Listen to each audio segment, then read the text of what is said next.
Course પૂરો કરીને હમણાં જ ગયો છે ને ચોથા દાડે અહીંયા પાછો મળ્યો.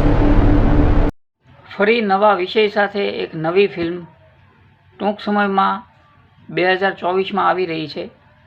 આ ફિલ્મ વિશે વાત કરું તે પહેલાં જણાવું કે ફિલ્મના નિર્માતાઓ મયંક આંબલિયા, રાહુલ આચાર્ય, મનીષ પટેલ અને ભાવિન ત્રિવેદી છે, જ્યારે ફિલ્મનું ડિરેક્શન અને લેખન કાર્ય ભાવિન ત્રિવેદીએ જ કરેલું છે.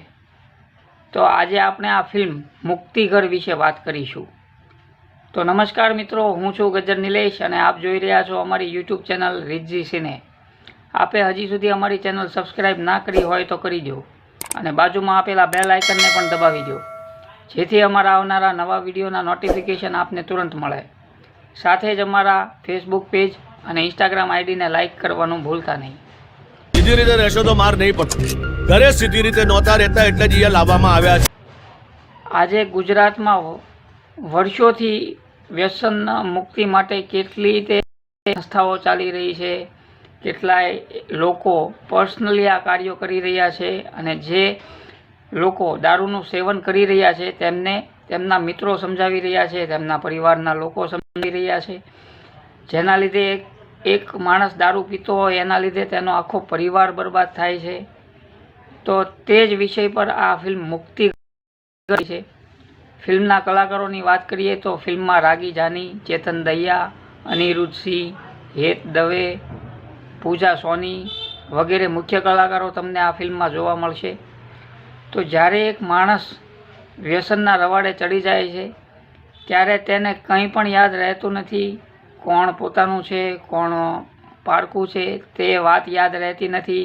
દરેકને ગાળો ભાંડે છે, જેના લીધે તે પણ સમાજમાં બદનામ થાય છે અને તેનો પરિવાર પણ સમાજમાં બદનામ થાય છે.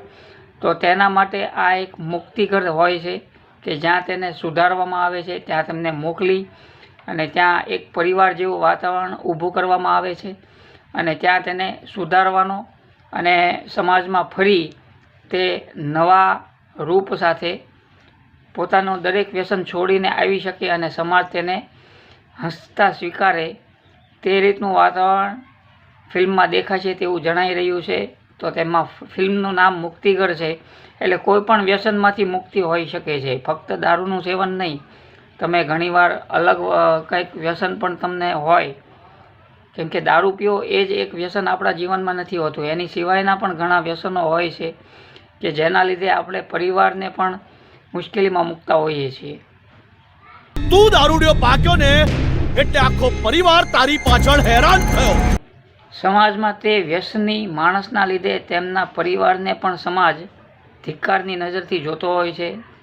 તો તે વ્યસની માણસને તેના પરિવાર વિશે ભાન કરાવવામાં આવે છે અને લાગણીશીલ પ્રયત્નો કરવામાં આવે છે કે જેના લીધે તે ફરી પોતાના પરિવારથી વિખૂટો ન પડી અને ફરી પરિવારમાં વ્યસનમુક્ત જીવન જીવી શકે અને પોતાનું જીવન અને ભવિષ્ય ઉજ્જવળ બનાવી શકે.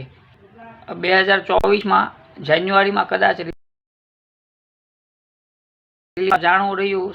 તો મિત્રો, આપને અમારી આ એપિસોડ કેવો લાગ્યો તે આપ અમને કોમેન્ટ કરીને જણાવશો.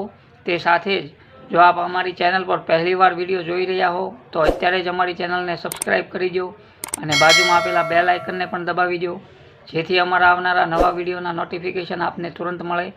સાથે જ અમારા ફેસબુક પેજ અને ઇન્સ્ટાગ્રામ આઈડીને લાઇક કરવાનું ભૂલતા નહીં. આપણે મળીશું ફરી બીજી કોઈ નવી આવનારી ફિલ્મ વિશે માહિતી લઈને. Thank you.